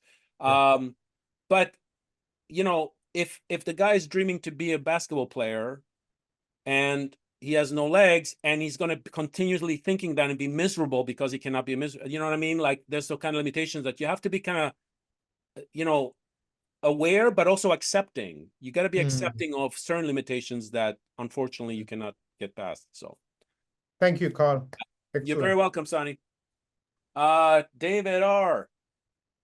Oh, hey, Karl. Yeah, very good. Nicely laid out lecture. Easy to follow. Interesting. Pleasant. Yep. You were just saying just a minute ago or so about how we're all uniquely us.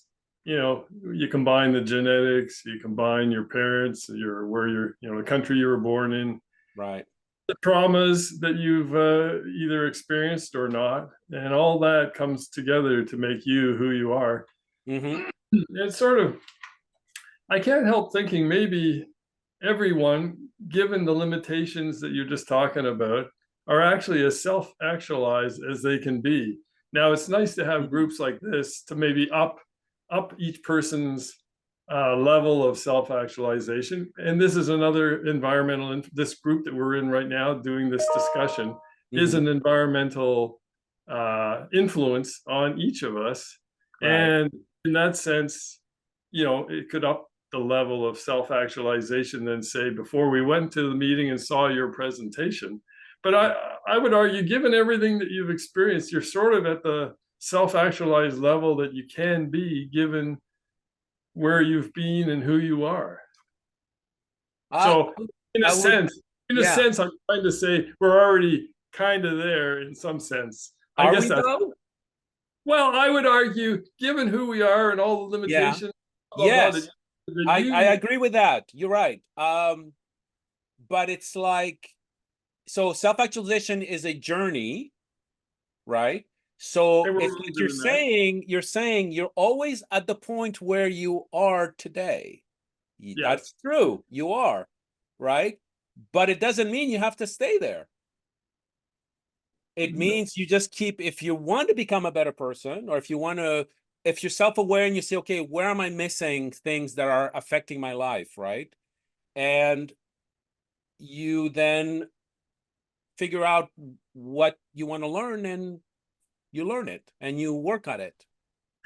Maybe I'm just lazy, and I think that's possible. Yeah, I'm self-actualized enough. Yes, there you go. Yeah, no, and there's a lot of people like that, and there's nothing wrong with that. But you know, the way I look at it is that there's so many problems in the world that need to be resolved that I think that that's the answer. Like for me, you know, like my big focus is like the stuff that I'm really passionate about, like if you want to think like mission, is alleviating unnecessary suffering, right? So it's kind of like I think Gary talks about that too, right? The minimizing harm, that kind of thing. there will always be pain and suffering in the future, but unnecessary suffering is totally resolvable. And we just have to keep working on it. And that's the stuff that drives at least me or a lot of people. That, like, one of the games like that I play is like when I watch the news, every once in a while. I try not to watch it every night because it is kind of depressing, right? Smart. Yeah. But when I look at the thing, I always go in the back of my mind, I go, okay, what's the cause of that? What's the cause of that? If that was fixed, would we have that? And every time, there's always an answer. Every single time. Like every problem in the world, there's an answer for it. Like every problem in the world is man-made, therefore you can have man solutions. And that's my optimism. Yeah, that's optimism. I just thinking that's well, it's practical optimism, except for the money part. I still have to figure out the money part. However, if anybody's interested, I think I'll make that my next presentation. Maybe, is it possible to live in a world without money? Money's just a placeholder. It's just a way of accounting for your time. It's not. Yeah, I mean, there's a whole barter. No, but are we talking about going beyond that? Well, we each value our own time, so you have to have a way of kind of judiciously sorting out who's doing what for whom and how do you account for it. So money itself is a very handy tool to run things. It is, and there's a lot of unfairness and a lot of unnecessary suffering because of it, right? Well, I would argue the unfairness and unnecessary suffering is the universe's fault. It's not money's fault. Oh, okay. That's an interesting proposition. That'll be interesting. Capitalism, maybe. Well, that would be another good debate. Talking to you, Carl. Yeah, good talking. Thank you, David. Elle. Yes, I just wanted to say that I really think it is a problem, because it's not any place I don't go where I don't see somebody who's just miserable in their job. And, sometimes I want to say to them, if you really hate your job, why are you doing it? Because sometimes it impacts me, right? Yeah. So somebody bags my groceries and they, they're angry and they smush all my bread and they break all my eggs and, and the bananas are half already peeled. So I'm like, why did they even try? Right. Well, there's a lot of people like that in the world. Yeah. So that's the thing where I think this self-actualization is so important, is that, maybe somebody needs to sit down at work with this person and say, not fire them, but just sit down and say, what's going on? I mean, do you really hate the job or is there something else going on? But, I just think that not only in schools, I took a class in junior college that was really, really pivotal a long time ago. And it was career development class. And all the tests that you talked about were there. Abilities test, personality test, interest test, all this stuff. I found out so many things about myself. And then I'm like, well, no wonder I'm having such a hard time with typing. I don't have any manual skills. First of all, my hands don't want to do it when brain tells them to do. But that's just the beginning. But not everybody can be a typist. Not everybody can be a computer engineer, right? Not everybody's made for that. It's about finding what you're good at. Yeah. And it does become a problem for the rest of us when this person is put in a job that they obviously hate. And then we have to suffer the consequences of, well, I hate to talk about spilled milk and broken eggs, but that's just a slight example. But you can imagine, I mean, we hear about people just going off in warehouses, in a fight or something. They go into the post office and go postal, right? So I'm sure everybody's familiar with Thoreau's, I think it was Thoreau. His quote about the masses of men live lives of quiet desperation, right? Like there's a lot of people in this world who are just like quiet desperation or doing things. They're just unhappy, That's why there's so much stuff on trying to be happy and trying to, I mean, and all that is resolvable. Yeah. I mean, I worry about the high schools and the kids in school because of the violence. So I really think there needs to be more counseling, more discovery of who this kid is in your class. Who are you? What do you want to do? And there used to be some schools where they had actually academies, Academy for Art, or Yeah. You know, some of the larger high schools, I Yeah, remember this used is to have true. these different Yeah. academies, and that was good. Yeah. But now all they have are these tech schools. So if you want to, you know, it's a special high school, it's separate. The parents have to take them there. Yeah. I'm probably out of time, but I just think that there's something, like you said, intrinsically wrong with the way schools are set up, and they need to be set Yeah. up differently to address the whole person, and not just what society wants them to do, or the government wants them to do, or industry or the military wants them to do and has the money to give them to do that, but what they want to do, so that they Yeah. have a choice in, you know. Yeah. I think And also normally what they want to do, but what they're good at, and also what would be good for the world, that the world needs. It's that whole concept of ikigai. I guess familiar with ikigai, right? The Yes. Japanese concept, right? So ikigai, if you look it up, it's Ikigai. It's a Japanese concept, and you see the diagrams, which basically you're trying to find this kind of Venn diagram of these four things, like what you're passionate about, what you are good at, what the world needs, and what you can get paid for. And all four is kind of gives you that perfect career or meaning in life that is important. You just have to work at it. Yeah. Will, and then Gene. Thanks, Karl. Yeah, I was just thinking about that aspect of meaningless in life and its relationship to capitalism. And I'm not against capitalism, because we need competition. You know, we certainly need market forces and competition. And human beings are naturally competitive as well.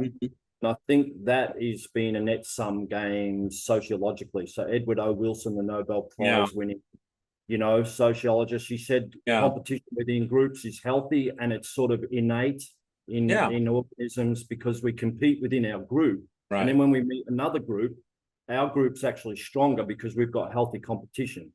Right. So competition seems as annoying as it can be, especially people that are overly competitive. And they can actually become, if you're in a management position, those overly competitive people become detrimental to the group. You know what, Will? There's actually, sorry to interrupt. There's actually a concept called compassionate capitalism. Have you ever heard of compassionate capitalism? I've heard of similar. Yeah, it's basically like you take the stuff like that's driven by capitalism, but it's not, like profits and shareholders are not the number one goal. It's more like the compassion to the environment, or to people, or to the users, right? That's basically where it's not the main driver. It's not like, you know, profits over people. It's the other way around. So there's a lot of solutions like that, where you don't have to completely get rid of capitalism, but it's a matter of kind of changing your mindset a little bit. Yeah, well, that's right. I mean, you know, without capitalism, there's no competition, but which we need competition to get the best results. Absolutely. But the problem is capitalism was invented by people. I think the Romans invented it when they realized they could store grain, and then they could utilize the grain later. And it became a form of capital. And from there, some people said, this is good. And really, you know, what is it? People that are ambitious, you know, really ambitious people. Yeah. Very aggressive, ambitious. You know what? Will, if I can just finish, you want me to stop? No, go ahead. Go ahead. I was just going to suggest something based on what you just said. Well, yeah, all right, because I just want to finish this one. Yeah, go ahead. So, you know, in the world is run by ambitious, aggressive, greedy people. And that is part of human nature. Ambitious, aggressive, greedy people is part of human nature. But it's only a small proportion, but they always rise to the top. And it's the greedy, ambitious, megalomaniac narcissists that run this world. And everyone else is lying around going, how did it get so effed up? So I think that we really need to just, you know, like, it takes a radical change to change something that's radically broken. Well, and in Germany, as you probably know, in Germany, they have a system where they identify traits in children at about age 10, I think. And they say, you're like going to be in the workforce, you're going to be a tradesman, and you can go on and study academically. And they don't have to do it, but they do start to identify traits early. But if you could take that to the next level and really see the individual persona and traits in children, and then develop accordingly. That would be a great step, but it's an overhaul of the education system. Yeah. Absolutely. Thanks again. Yeah. Thank you very Actually, much. Will, I was going to say I will recommend a book for you. It's called Trek Economics. So it's based on there's this guy. He's an economist. He basically analyzed the economy of Star Trek, like that TV show, because in Star Trek there's no more money, and so you wonder like where's the driver for people inventing things or solving things, and he talks about that.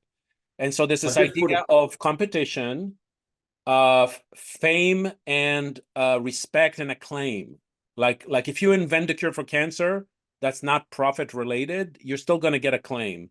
And his argument is that that's still a good driver, even if money is no longer the issue. So money does not have to be the driver for life, basically. It's That's possible. right. And a lot of, that's the thing with artistic people. They're not in it for the money. Exactly. And they're not competitive and they're not overly ambitious and they're creative. And the creatives all get behind and the lunatics are running the show. Right. And think about all the people who do artists and musicians and stuff, and people who do things that are not driven by fame and That's richness. right. They just do it because they love to do it. That's the idea That's of why they need self-actualization. managers. Yeah. All right, let me go to Jean real quick. Hi, Jean. Hello.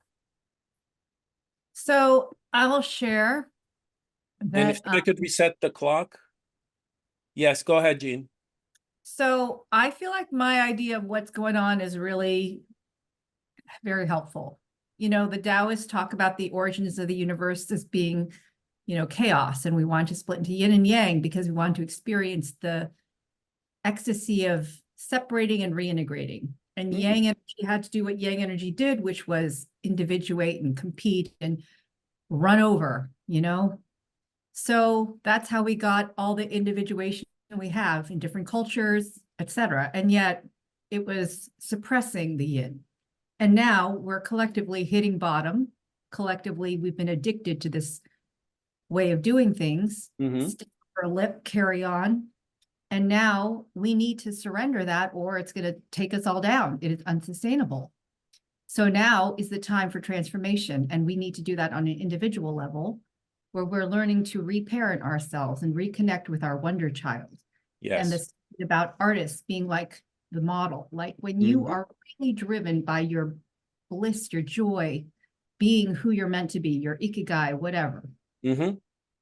Your astrology, your energetic blueprint, fulfilling it. Like we are part of nature. We're like, have a variety of hair and a facial structure. And we're like, we have a blueprint. And when we're all allowed to fully flower and embody that blueprint, it is so healing for everybody around you. Like Anthony Hopkins is this actor who just strikes a chord and you just feel more yourself because of his flower.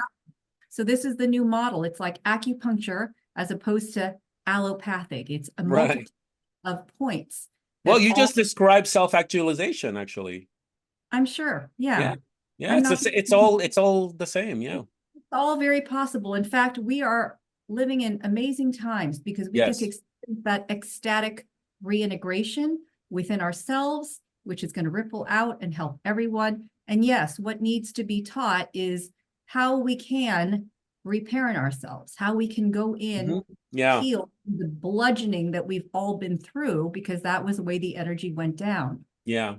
I totally agree with you, Jean. I don't know if Confucius was a Taoist, but one of my favorite Confucius quotes is, in order to fix the world, you have to fix the nation. In order to fix the nation, you have to fix the city. In order to fix the city, you have to fix the family. And in order to fix the family, you have to fix yourself. Absolutely. It starts at the individual. Yeah. Even on this level, like I listen to a lot of YouTubers who are all about manifestation, law of attraction, and it's like we all have different universes. We're living in different universes. And the frontier is inward. We can create and, manifest whatever, quantum, whatever you want to call it. Like it's very possible. It's all about healing within, and then things manifest. Absolutely. Yeah. Thanks. That's what it is. You're welcome. Well, it's I don't know when the meeting officially ends, or so Will, I'll leave that up to you. Is it like when we're done, or if nobody has anything else to say? Yeah, well, Garrett generally, I'm not sure at what time he does end it. I think at something 45. I'm not sure. So that would be in about 10 minutes. Yeah, I'm not sure with So what 2 hours, 2 hours after we start. Yeah. So we have about so 10 minutes. Then, he's got a set time, so it's up to you. If you I was going to ask. actually, I was going to ask those who are still here, if you want to put stuff in the chat, any ideas for any topic that you would love to have a presentation on, because I take that as a challenge. If it's a topic that I'm really interested in as well, and I want to learn more about it, I will put up a presentation for it. If you guys are interested, put it on the chat, and I'll use that as ideas for any future meetings. I know Garrett told me that there will be some times where he won't be able to make it, and it's open, like it would be basically a Socrates Cafe. But I told them if I do have a topic, I don't mind presenting. So just, DJ, DLJ. Yeah, thanks. Well, maybe another topic, but it's on the same lines. I've seen a Maslow-like pyramid, which allegedly, anyway, comes from Native American roots, which has group or societal actualization as the top. So rather than this whole notion of self, because that's what I'm saying, it seems to have originated out of a sort of individualistic society. So if there's a collectivist kind of version of that, or communitarian version of that, and then you can do the research and all the hard work, and we'll listen to you. Thank you very much. Okay, no problem. By the way, actually, in the presentation, I did talk about the fact that the self-actualization is actually the bridge to the society thing part that you're talking about. In other words, it's the step to transcendence, which is to help others and to be involved in a cause other than your own. Right. I mean, but yes, but there's a strong theme about starting with the self and working outwards, right? But you don't have that from an education point of view. You can do both. You could sort of say, look, this is what we might be aiming for collectively. How do you fit into this? It's kind of the same thing in reverse, without this focus on self, right? And I think Confucius was Taoist, by the way. I think Taoism and Confucianism were kind of rivals, actually. Oh, okay. Right. I actually had there was when I was a screenwriter this idea a long time ago, because apparently nobody knew who Lao Tzu was, like they didn't know if he really existed or something like that. And but I knew that they were contemporaries, and I had this idea that it was actually a romance between Confucius and Lao Tzu. Lao Tzu was actually a woman, at least in my imagination. But I don't know if I'm right or wrong. I don't know if there's actually a historical thing that Lao Tzu was actually an old man like you see in the pictures, but I thought it would be really interesting since they were kind of like different by clashing, or maybe or the fact that he was a woman, since there's a lot of good ideas there. But anyway, just putting it out there. Michael Lucid. Hi there. Hi. Thank you very much for an excellent presentation. I thoroughly enjoyed it all. I was doing a bit of multitasking, but 3 years ago, I was introduced to the power of now, and it just really blew me away. I hadn't been aware of that concept, because it was all about, saving for retirement. And in the meantime, get on your knees when you can and, beg for forgiveness. So I just find it so interesting because, when I was in school in the 80s and 90s, you were branded at that time and you were labeled for life. You get it, where you're just a general level student and you're not going anywhere. And, it really can cement into your head and stuff like that. And we know that that's not the truth. We all have these superhuman powers. And part of it is to understand about, the Eastern philosophies, and, a bit about getting out of the head, and, Sadhguru, I'm not the body, I'm not even the mind. Those are really cool mantras when it comes down to it. Absolutely. I'm just wondering if, this is a bit of a loaded question, but for yourself, where do we go from here? Because again, we're taking things to so many different pendulums and stuff like that, but at the same time, we're leaving almost mankind's full potential on the table. If you look at the average person, they're just, it's not there. So it does. That's actually a good question. Yeah, it's a good question. Thank you. I would say that since it's almost impossible to really focus on self-actualization, the growth needs, until you actually cater to the deficiency needs, I would say start with there. Figure out which deficiency needs have not been met yet, because that's always going to get your focus, right? If you don't have money in the bank or a roof over your head, you know, that's security needs. You need to solve that. Then you go to the love, belonging, esteem, and so on and so on. When you get to that point, then you can work on self-actualization.